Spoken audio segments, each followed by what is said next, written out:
Hi guys, कैसे हैं आप लोग। आज हम बात करेंगे द इंडियन एविडेंस एक्ट 1872 की धारा 32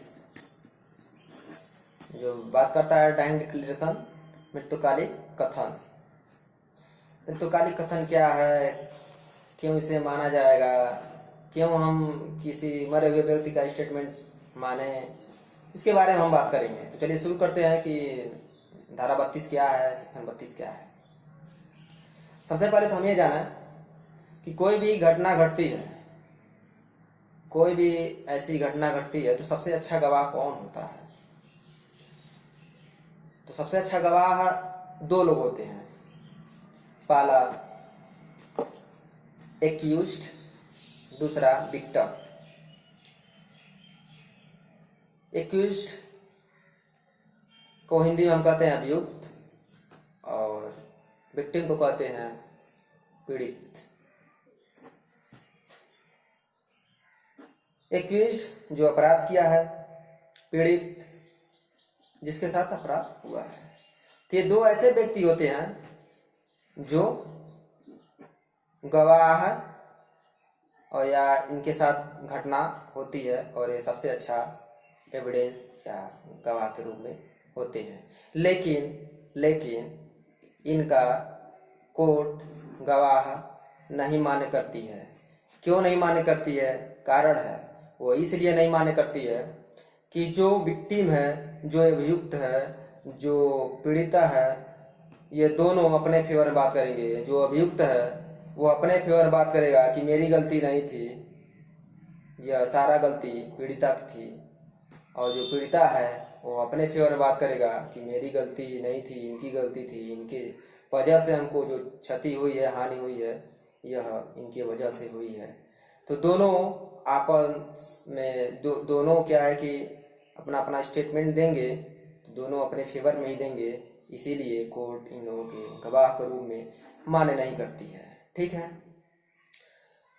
अच्छा, एक बात और है कि कभी कभी ऐसा होता है कि जो घटनाएं घटी हैं एकांत में घट जाती हैं, ना ही वहाँ कोई एविडेंस होता है, ना ही प्रूफ होता है, कोई भी प्रूफ नहीं होता है कि जिससे वह साबित किया जाए। ठीक है। और दूसरी आय है कि जैसे मान लीजिए कोई व्यक्ति मर गया तो हम मरे हुए व्यक्ति को क्यों, जो उसके द्वारा कही गई बातें हैं, क्यों हम उसको मान्य करें? क्या होता है, क्या पता कि वो सही ही बोला है। तो धारा 32 जो मृत्युकालिक कथन है इसी की बात करता है। और ये कहा जाता है कि जो मरा हुआ व्यक्ति है, जो मरे हुए व्यक्ति है, अगर उससे पहले अपना स्टेटमेंट या लिख कर या कहकर कि मर गया है, तो ये होता है कि मरे हुए व्यक्ति जो मरने से पहले कहता है, सच्चाई उसके जुबान पे विराजमान रहती है। और ये भी कहा जाता है कि वह जो मरने से पहले स्टेटमेंट दिया हो, मरता हुआ वह झूठ लेकर नहीं मरेगा।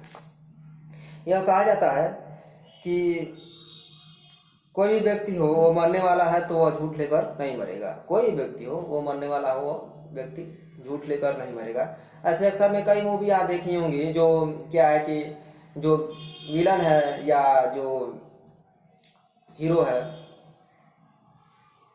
उसको गोली लग गई या कुछ ऐसा उसके साथ घटना घट गई, जो मरने वाला है, अभी मरा नहीं है, मरने वाला है, और अपने भाई या अपने बेटे से कुछ दस्तावेज या कुछ अपनी बातों को कह रहा है कि ऐसी सी बात है, और ये जो भी दस्तावेज है वो बता रहा है, उसके बारे में बता रहा है कि यह है, यह है, और अपने जीवन की गाथाएं, या ये कह रहा है कि जो घटना हुई है हमको इसी ने मारा है। तो यह स्टेटमेंट अपने बेटे से कहता है या अपने जो भी हित हैं, रिलेटिव में कहता है। अक्सर आप लोग मूवी में देखे हैं। तो यही मृत्युकालिक कथन ये बात करता है। मृत्युकालिक कथन में इसे ग्राह्य माना गया है, सुसंगत माना गया है। ठीक है, यही बात करता है।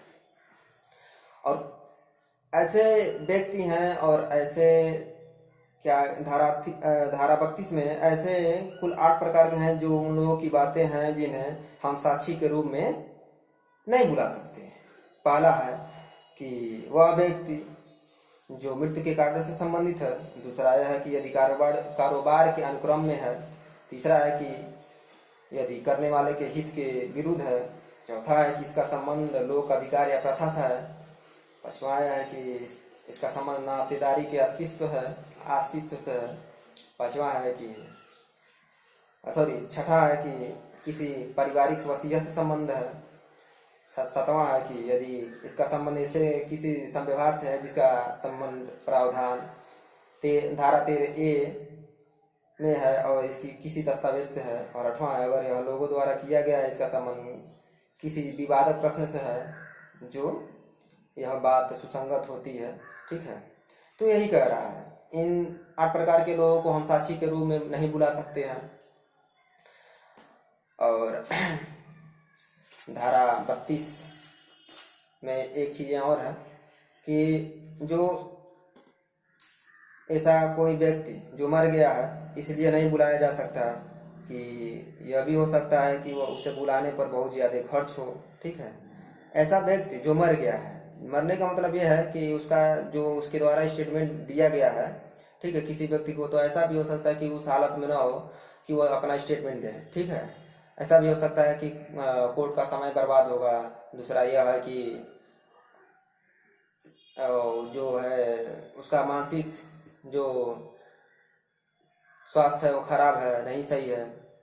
तो ऐसे कई तरह की बातें हैं जो अपने स्टेटमेंट नहीं दे सकते हैं, ना ही कोर्ट समझती है तो वो नहीं बुला सकती है, नहीं बुलाती है। ठीक है, आगे सेक्शन 32 क्लॉज 1 जो Indian evidence act word of डायन डिक्लेरेशन की बात करता है। ठीक है, मृत्युकालिक कथन या मृत्यु के बारे में कथन, ठीक है, ये बात करता है। क्या होता है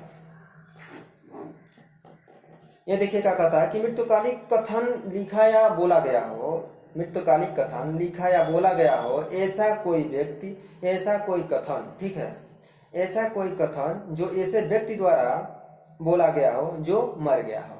ऐसा व्यक्ति द्वारा बोला गया स्टेटमेंट दिया गया है जो व्यक्ति मर गया है, उसके द्वारा कही गई बातें, लिखी गई बातें। ठीक है, ये बात कर रहा है। दूसरा बात ये कर रहा है कि ऐसे व्यक्ति का कथन जो अपनी मृत्यु के कारण से है या परिस्थिति या उसके जो संव्यवहार है उसके बारे में कोई बात कहकर मर गया है। ठीक है, तो डायन डिक्लेरेशन इसकी बात करता है। आगे एक शब्द है लिटरम मॉर्टेम। शब्द को डबल इंडेड कॉमा में अंडरलाइन कर लीजिए। लिटरम मॉर्टेम, लिटरम मॉर्टेम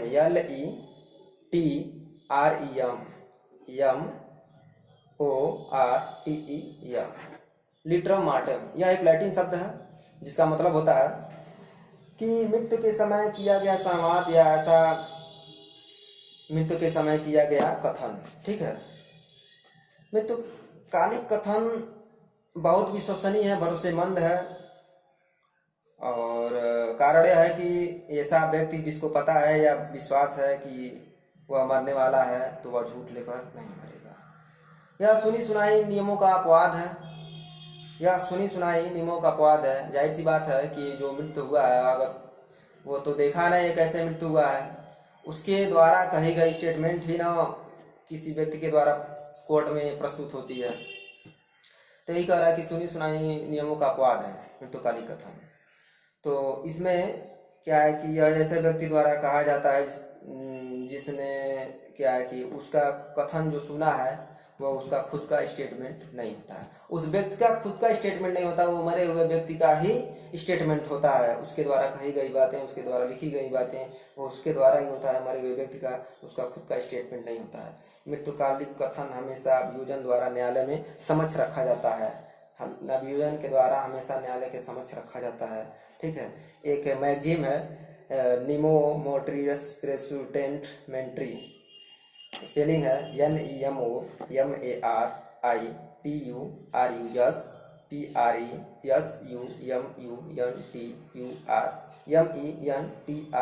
जिसका मतलब होता है कोई व्यक्ति मरते समय झूठ लेकर अपने निर्भरता से नहीं मिलेगा।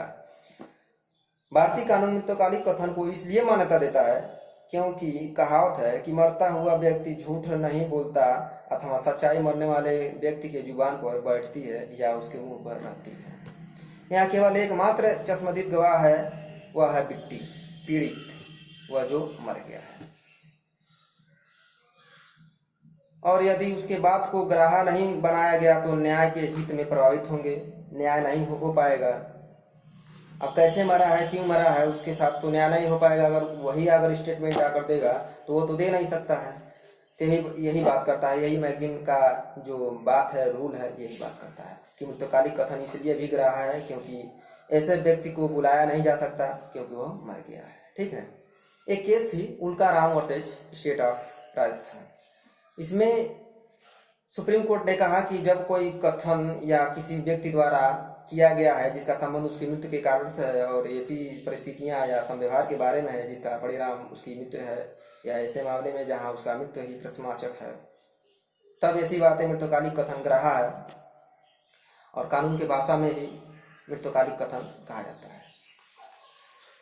एक आगे केस है PV Radhakrishnan versus state of Karnataka. इसमें कहा गया कि इस मामले में सुप्रीम कोर्ट ने कहा कि वह सिद्धांत जिसके आधार पर मृत्युकालिक कथन ग्राह्य है वह एक लैटिन सुक्ति है, एक लैटिन सुक्ति का भाग है और वह ऐसी व्यक्ति द्वारा की गई बातें सूचना इस धारा के अंतर्गत ग्राह्य होती है। तीसरा एक लीडिंग केस है, ध्यान दीजिएगा। इसमें कहा गया कि पकला नारायण स्वामी वर्सेज इम्परर, पाकला नारायण स्वामी वर्सेज इम्परर। इसमें प्रीवी काउंसिल ने न्याय दिया था कि जो अभियुक्त है उसकी पत्नी ने मृतक से कुछ पैसे उधार लिए थे जो 3,000 रुपया थे और वह 3,000 रुपये 18% के सालाना ब्याज पे लिए गए थे। ठीक है, निजी प्रभाव से कुछ लिए गए थे साल भर पहले। ठीक है, यह बात जो है यह 20 मार्च 1937 की है। तो इससे संबंधित कई सारे पत्र हैं, इसके संबंधित कई सारे ऐसे जो थे मृतक से और अभियुक्त से हिसाब पत्र से होती थी। तो पत्र जो ऋण से संबंधित पत्र है वह अभियुक्त की जो पत्नी है उसके द्वारा हस्ताक्षर थे और यह मृतक के घर से मिले थे। एक पत्र था जो किसी के द्वारा हस्ताक्षरित नहीं था, ना इस पर कुछ ऐसी बातें लिखी थी। केएन के घर, जो वह पत्र भी केएन के घर से, केएन के जेब से मिला, केएन के जेब से पॉकेट से मिला। जो मृतक है केएन उसी का नाम है जो मृतक है। ठीक है, और यह जो अभियुक्त है और जो मृतक है केएन, यह एक दूसरे को, जो लड़की है और यह जो मृतक केएन है, एक दूसरे को जानते थे क्योंकि जो केएन था उसके यहाँ वो चपरासी था, उस एक कंपनी थी जो हेड थी और एक चपरासी का काम करता था। तो यह 20 मार्च 1937 की बात है। यह बिल्कुल स्पष्ट था कि यह पत्र भी मृतक की पत्नी द्वारा भेजा गया था जो कि बहरामपुर आने के लिए उसको एक न्योता था। केएन जो कि मृतक है अपने घर से जाते समय अपनी पत्नी को यह बताकर गया कि पकला नारायण स्वामी की पत्नी ने उसे बुलाया है, ठीक, बहरामपुर, ताकि वह 3,000 रुपये जो है ब्याज है उसकी रकम ले जाके अगले ही दिन मृतक अपना घर छोड़ दे दे। और अगले ही दिन क्या हुआ, मृतक अपना घर छोड़ा, बहरामपुर के लिए रवाना हो गया और 23 मार्च को उसका शरीर 7 टुकड़ों में बटा हुआ मिला था। एक पूरी स्टेशन है, पूरी जगह का नाम है पूरी स्टेशन है, ट्रेन के डिब्बे में मिला जो एक बॉक्स है उसी में 7 टुकड़ों में कटा हुआ पीस करके बंद करके मिला था। अभियुक्त को मृत्यु की दोषी पाया गया, जो अभियुक्त है उसे मृत्यु की दोषी पाया गया और उसे फांसी की सजा भी दी गई।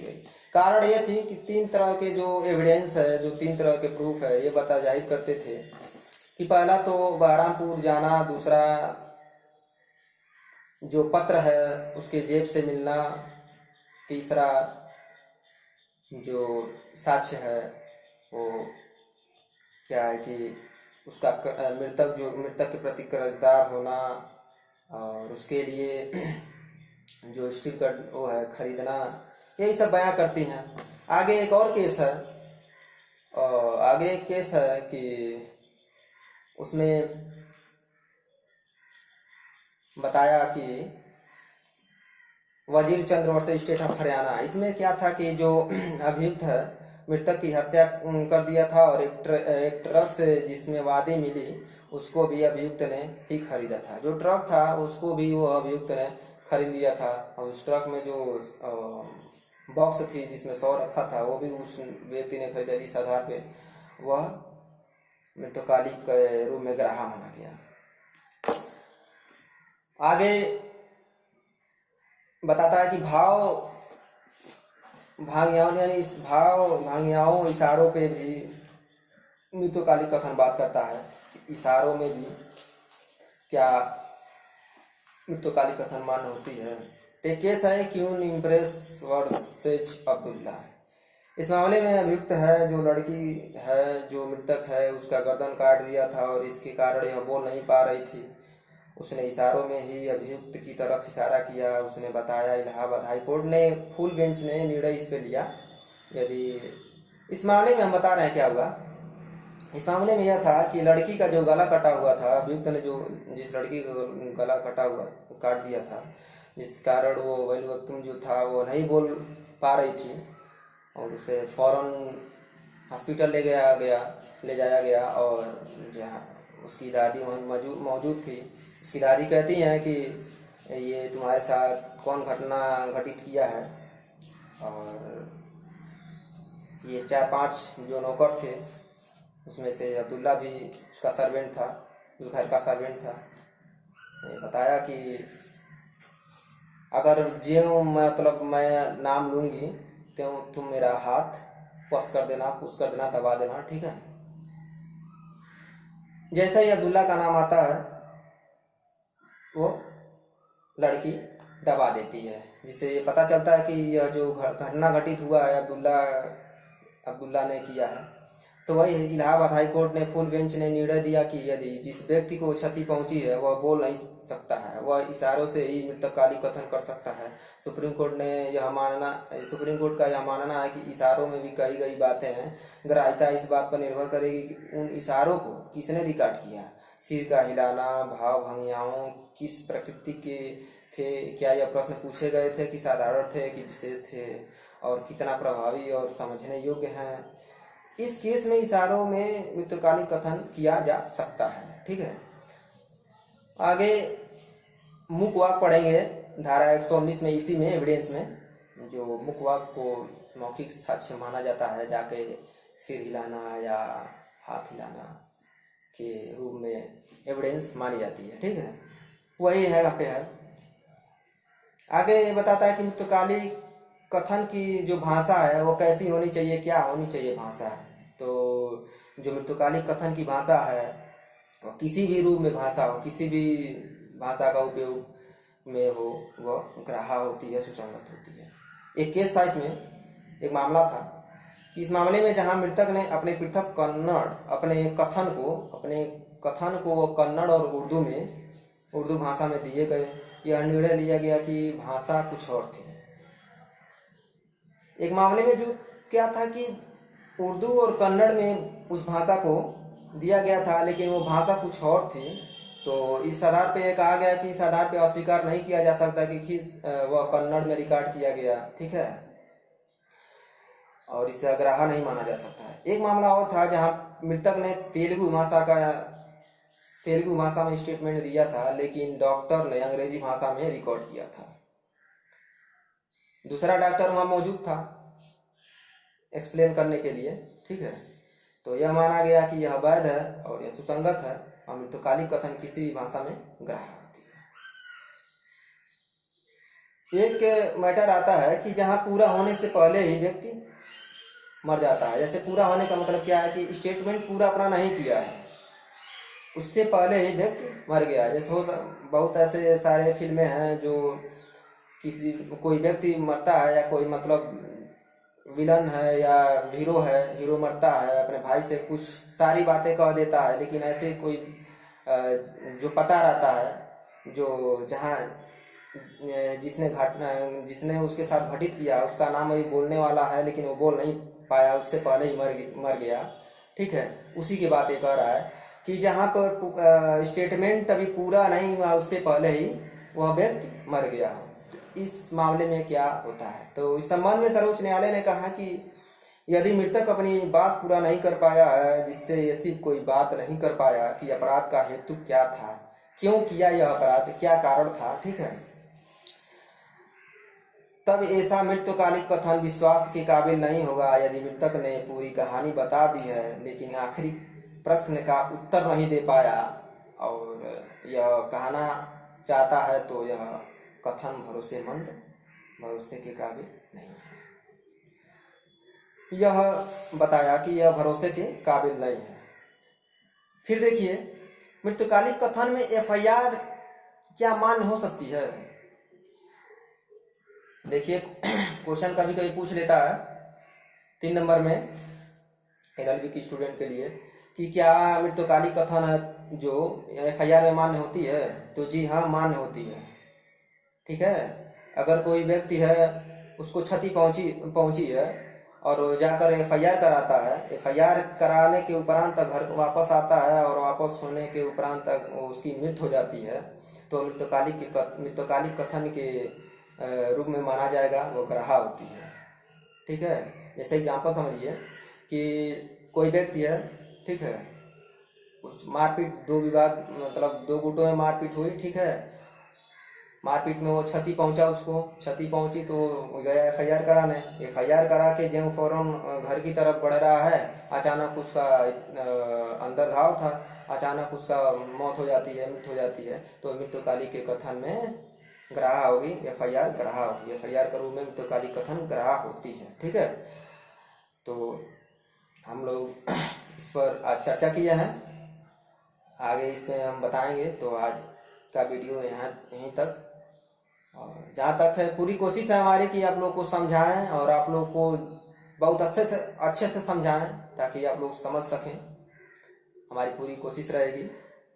और आप लोग को अच्छा लगा होगा तो please support me, subscribe your channel please. तो आज के लिए इतना ही। Thank you for watching.